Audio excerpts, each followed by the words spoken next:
Hello, how are you today? My name is Chris of Chrissy's Over the Mountain Crochet, and today is the day I announce who the winners are of the Valentine's 2022 bundle, and I want to give you some updates. But first, let me tell you who the winners are.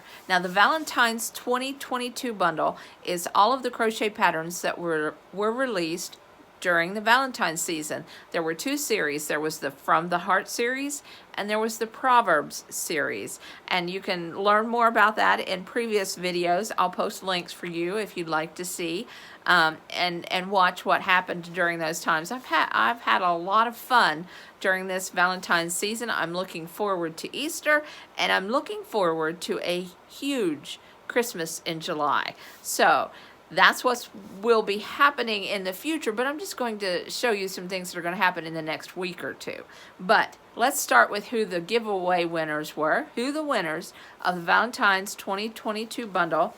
And the first one was for video number 10, and that is Kay Mathis. Kay Mathis said about the bundle, her comment was, "Now I'm going to call mine the instant breakfast basket. I'm putting my oatmeal and cream of wheat in there and put it beside my hot tea bag basket so that it will be by my hot water pot ready for in the morning." And Tammy Epperson's name was also generated by random.org, but she has been a previous winner of the Valentine's 2022 bundle, so she also can choose a pattern from my shop. So she's the winner of the Valentine's 22 bundle previously, but she continued to comment, so she gets a pattern from my videos, so she gets a pattern from my Ravelry shop, and her comment was, "I love this idea."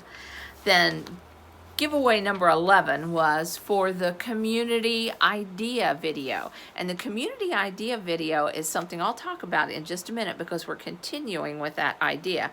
But the winner was Lynne Moore, and she said, "Stacy J has some great stitches. They are hard to choose." And what she means by that is Handmade by Stacy J has a YouTube channel, and she has crochet and knit stitches. And I'm asking you all to help me choose a crochet stitch to make a rectangular wrap with, and go to her channel and choose one of her stitches. I'll put the link down below, and I'll talk about that a little bit more in a minute, all right? But Lynne Moore is the winner of that. Lynne, I'll need either your email or your Ravelry ID so I can get you the bundle. All right, giveaway number 12 was for the K-Cup basket. That K-Cup basket is so cute. I love this K-Cup basket. Isn't that adorable? I can't wait to get all of these pieces in my kitchen so that I can use them. All right, so the winner is number 3, Chris Beck. And Chris Beck said, "I love this whole set. I will be making them as soon as I'm done with my commission. God bless." Bless you too, Chris. But congratulations, Chris. I'll need either your email address or your Ravelry ID. You can get in touch with me at Chrissy's Over the Mountain Crochet and Crafts on Facebook. It's a group page. Just do a little search for Chrissy's Over the Mountain Crochet and Crafts, and I'll be there, and you can get in touch with me there. I'm almost always there. All right, so giveaway number 13 was for the stitch tutorial for the high back post half double crochet. And Gina Bittner won, and when she commented on that stitch, she said thank you. And I've had a lot of other good comments on that stitch. You'll have to check that one out. I'll put the link down below. All right, giveaway number 14 is how to crochet the heart stitch in the round, not just straight across, but in the round.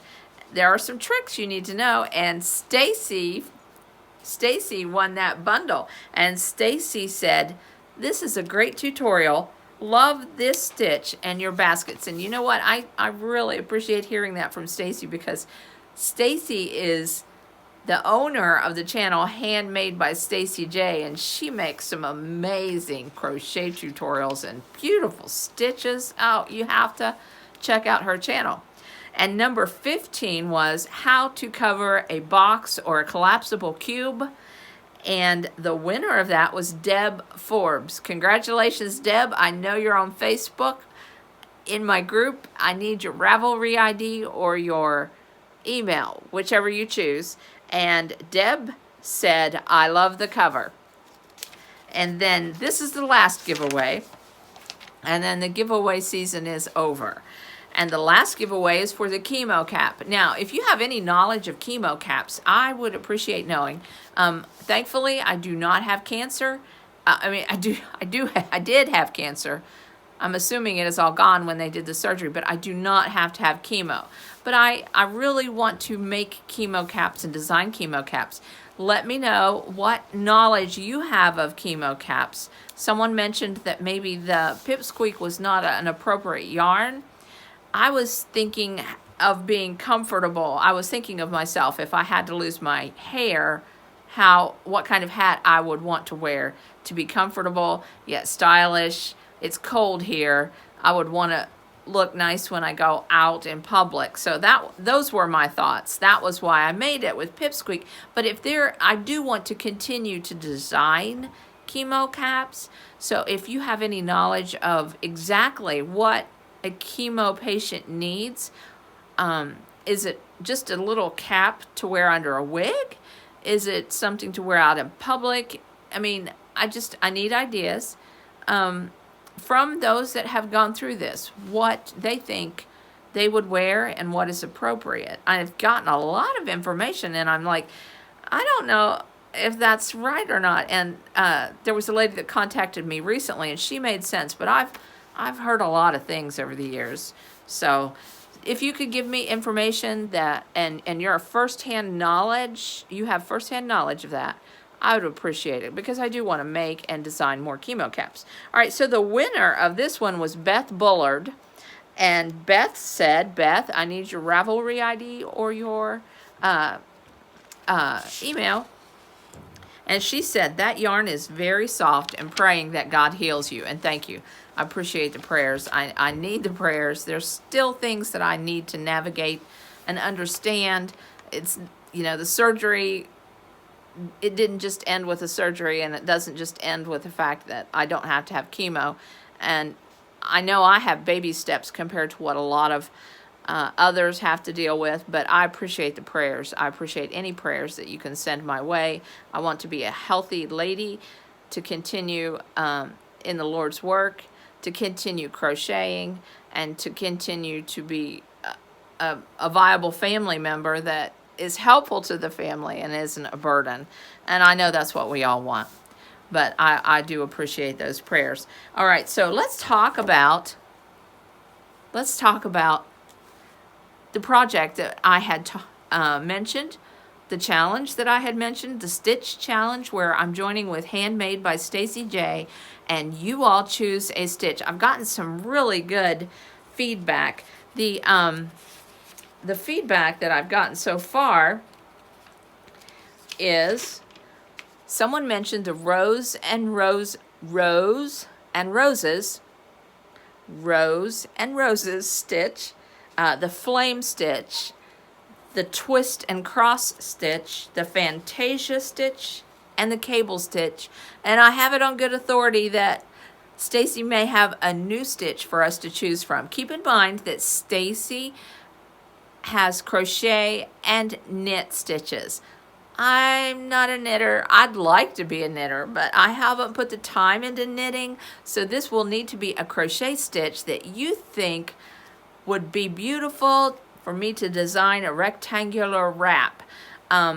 I may choose a border afterward. I'm not sure. The border will be my choice, or I may choose one of Stacy's stitches for a border, but the border will be my choice if I choose a border. I may not choose a border, but it was brought up to me, and it was a very good idea that the yarn I had picked, Caron Crystal Cakes, really pretty purple, has a silver strand in it. You can see it in the other video. Really pretty, has a halo, fuzzy, and it's a 4-weight, but I got it on clearance, and it's not readily available. Others are having trouble finding it, cannot even find it online. So I was like, I still want to do this challenge, so I picked up Mandala Ombre And I know this is readily available. If I can get it in my little hometown, I'm pretty sure you can get it online or at a Walmart. But Mandala Ombre, a lot of folks made the Heirloom Shells baby sampler blanket with the Mandala Ombre, and I fell in love with it.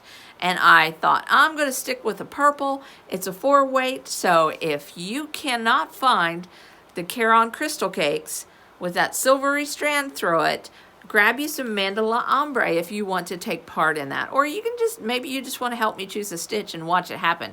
I don't know, but I'm hoping you'll join in and crochet it with me. But this colorway is CHI, Chi, and it's very purpley, very nice and purpley. They have a really pretty blue variegated like this with the long color runs that's marled, and it looks like it would be beautiful with denim. So, you know, that's something for you to think about. All right, so there's that stitch challenge. Then I was at my local Dollar Tree, and I found these adorable little doll babies. They are not very big, so they're going to need an outfit, and I'm thinking about a Moses basket. I have designed and made several Moses baskets, but they were for larger size dolls, and the hood was concave, but it didn't come up and over. Or it will be the little handbag where the little girls open up the bag and spread it out, and then there's the baby in the cradle. So that's coming up next. If you have any ideas and tips, if you have anywhere you can direct me for inspiration for little outfits, I'm always looking for inspiration. And one other thing, before I had my health issues, back in August, I was working with this yarn. It's a Michaels yarn. It's called Barcelona Big. Some of you may know it, but it's comparable to puzzle yarn. It's a 5-weight, has beautiful color runs in it. I was working on a pocket shawl, and then I knew I had to go to Boston. And before I went to Boston, I left it here because I thought I'd be busy taking care of babies, and the baby didn't come for a while, so I ended up getting some puzzle yarn and making this poncho, and I made 3 of the ponchos. This one I made when I got back. I've made a blue one. I'll post pictures in my Facebook group. But I've made a pocket shawl, and I'm really liking, I would see it sitting over there after I got home. Then I had some health issues, and it just kind of sat there, and I'd look at it and I'd say, that's ugly. I don't know. I don't like that. That's ugly. And I pulled it out, and I'm really liking, I like this mini bean stitch or Elizabeth stitch. I'm liking this stitch that I worked with. I love the colors in this. I like the fact that it's got some blue that looks like it'll go really well with denim. And so this is a pocket shawl, but I'm not sure on what kind of pocket to put on it because it's so lacy. And what I really think I'm going to do is I'm going to flip this to the other side and then put that same edge on this, but make it wider so that it will fold back, but then you can bring it to the front and button it on the front. Tell me what you think. You think that's a good idea? I don't know. I don't know if it's good, if it's a good idea or not. So tell me what you think about this. I really am liking these colors. It's just really pretty. It's really beautiful. So now, I want to read to you the Valentine memories. So there were 2 ladies that shared Valentine memories. The first one was when my youngest granddaughter was about 10 years old. I wasn't married, so she decided that her and I would be each other's Valentine. So for the past 6 years, we get each other a small give and spend the day together. Sometimes we go to dinner or cook together and play games.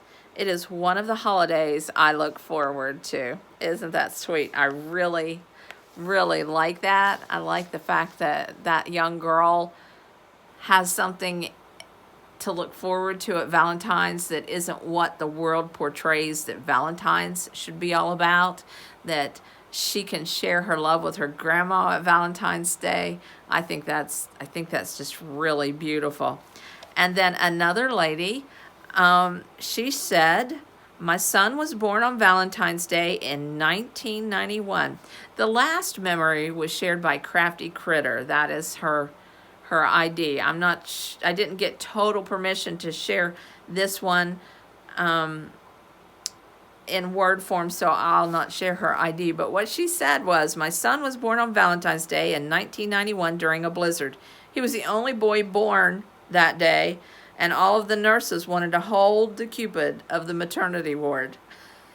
He's definitely a Cupid for sure. I can't imagine having a baby during a blizzard and then to be the only boy, and I bet he's what, 21, 22 now. I bet he's a very handsome man. I'm sure he is a Cupid.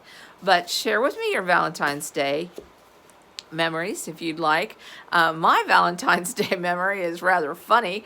When I was in second grade, I went to a public school in a city, and there were like 25 to 30 children. And in second grade, I didn't know the whole class. There were so many. I just pretty much knew the kids that were close to me and around me. I didn't have a good personal connection with everybody in my class. When we moved to the country years later, that changed. Totally different world, totally different atmosphere. But in the city, I didn't know my whole class. And when I was in second grade and you had those little boxes that you put the Valentines in, well, my mom made my Valentines for me that I couldn't write and spell that well, and I really wasn't that interested in it at the time. But the day that we all opened up our Valentines, I'm sitting there opening Valentines, and this boy across the room stands up and yells at me. And he says, "You! I don't love you!" And I was like, what? I was totally confused. For years, I didn't understand what had happened. I was like, I don't know why he yelled at me. And he was just livid. And so I go home and I tell my mom, and she just giggled.